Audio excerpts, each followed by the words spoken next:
मुख्यमंत्री देवेंद्र फडणवीस यांच्या हस्ते आज नमो शेतकरी महासन्मान निधी योजनेअंतर्गत पात्र लाभार्थ्यांना आता वितरित करण्यात आला। या योजनेअंतर्गत 91,65,156 शेतकऱ्यांच्या खात्यात हा लाभ वर्ग करण्यात आल्याची माहिती मुख्यमंत्री फडणवीस यांनी दिली। या शेतकऱ्यांच्या खात्यामध्ये 1800 शेतकऱ्यांचा लाभ होणार असून त्यासाठी एकूण 1,892 कोटी रुपये निधी जमा करण्यात आल्याचं त्यांनी सांगितलं। अखेर शेतकरी मित्रांनो, महाराष्ट्र राज्यातील शेतकऱ्यांसाठी आताच्या घडीची सर्वात मोठी बातमी आलेली आहे। म्हणजे नमो शेतकरी महासन्मान निधी योजनेचा 8वा हप्ता याची तारीख देखील जाहीर झालेली आहे आणि फायनल यादी देखील आलेली आहे। म्हणजे कोणते शेतकरी या योजनेतून अपात्र झालेले आहेत आणि कोणत्या जिल्ह्यात किती रक्कम वाटप झालेली आहे यावर सर्व अपडेट आलेले आहेत। आताच्या घडीची सर्वात मोठी बातमी तुमच्यासाठी मी घेऊन आलेलो आहे। म्हणजे शेतकरी मित्रांनो, व्हिडिओला शेवटपर्यंत पाहत चला, कुठेही स्किप करू नका आणि चॅनलवरती नवीन असाल तर आताच आपल्या चॅनलला सबस्क्राईब करून घ्या, कारण तुमच्या फायद्याच्या अशा बातम्या आपल्या चॅनलवरती पाहायला मिळतात। तर शेतकरी मित्रांनो, महाराष्ट्र राज्यातील शेतकऱ्यांसाठी नमो शेतकरी महासन्मान निधी योजनेच्या 8व्या हप्त्याबद्दल अत्यंत महत्त्वाची माहिती समोर आली आहे। राज्य सरकारकडून राबवल्या जाणाऱ्या या योजनेचा पहिला हप्ता लवकरच पात्र शेतकऱ्यांच्या खात्यामध्ये जमा करण्यात येणार आहे। मात्र यावेळी प्रशासनाने राबवलेल्या कठोर निकषांमुळे लाभार्थी शेतकऱ्यांच्या संख्येत मोठी घट झाल्याची दिसून येत आहे।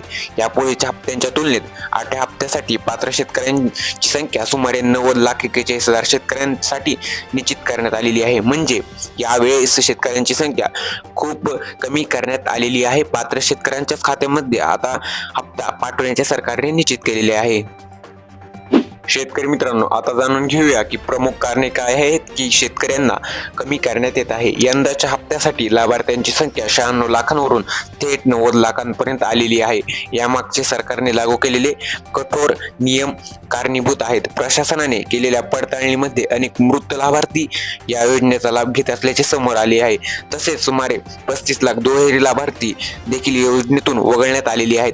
ज्या शेतकऱ्यांचे आधार कार्ड बँक खात्याशी लिंक नाही किंवा ज्यांची KYC प्रक्रिया पूर्ण केलेली नाही अशा शेतकऱ्यांना देखील या हप्त्यातून वगळले आलेले आहे। म्हणजे शेतकरी मित्रांनो, जर तुमची KYC पूर्ण नसेल तरी देखील तुम्हाला या हप्त्यातून वगळण्यात आलेली आहे। शेतकरी मित्रांनो, नियम पूर्ण फॉलो करा आणि हप्ता घ्या असं सरकारने आता सांगितलेलं आहे। तुमचे नियम पूर्ण नसतील तर लवकरात लवकर पूर्ण करून घ्या, तुमचं नाव पुन्हा ऍड होऊ शकतं।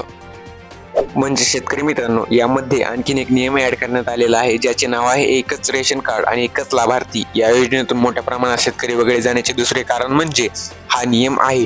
यामध्ये सरकारने स्पष्ट केले आहे की कुटुंबातील रेशन कार्ड आधारित केवळ एकाच व्यक्तीला या योजनेचा लाभ दिला जाईल। यापूर्वी अनेक कुटुंबामध्ये पती आणि पत्नी या दोघांच्याही नावे पीक कर्ज आणि जमीन असल्याने दोघेही या योजनेचा लाभ घेऊ शकत होते। मात्र नवीन नियमानुसार आता कुटुंबातील एकाच व्यक्तीला वर्षाला 6,000 रुपये दिले जातील, ज्यामुळे अनेक लाभार्थी यादीतून बाद झालेले आहेत। म्हणजेच नमो शेतकरी योजनेतून अनेक लाभार्थी या नियमामुळे बाद झालेले आहेत। आणि शेतकरी मित्रांनो, या योजनेचा लाभ फक्त गरजू शेतकऱ्यांपर्यंत पोहोचावा, त्यामुळे जे शेतकरी सेवा क्षेत्रात आहेत आणि आयकर भरत आहेत त्यांच्यावर कारवाई देखील करण्यात येणार आहे। म्हणजे शेतकरी मित्रांनो, नमो शेतकरी योजनेचा लाभ केवळ गरजू आणि अल्पभूधारक शेतकऱ्यांना मिळावा यासाठी सरकार आता अधिक सतर्क झाले आहे। ज्या शेतकऱ्यांनी मागील वर्षात आयकर भरला आहे अशा शेतकऱ्यांना आता अपात्र करण्यात आलेले आहे। तसेच जे शेतकरी सेवा क्षेत्रात काम करत आहेत किंवा निवृत्तीधारक आहेत, ज्यांच्या पात्रतेची देखील नव्याने तपासणी केली जात आहे। दिवसेंदिवस या निकषांमुळे पात्र लाभार्थ्यांची संख्या कमी होत चाललेली आहे।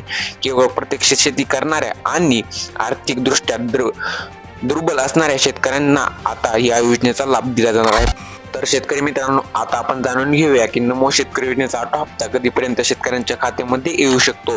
तर नमो शेतकरी महासन्मान निधी योजनेचा 8वा हप्ता शेतकऱ्यांसाठी खूप महत्त्वाचा आहे। कृषी विभागाकडून मिळालेल्या माहितीनुसार हा हप्ता 1 जानेवारी 2026 रोजी जमा होण्याची दाट शक्यता आहे। मात्र सध्याची राजकीय स्थिती पाहता निवडणुकांचा विचार करता हा निधी डिसेंबर महिन्याच्या शेवटच्या आठवड्यात देखील शेतकऱ्यांच्या खात्यामध्ये वर्ग केला जाऊ शकतो।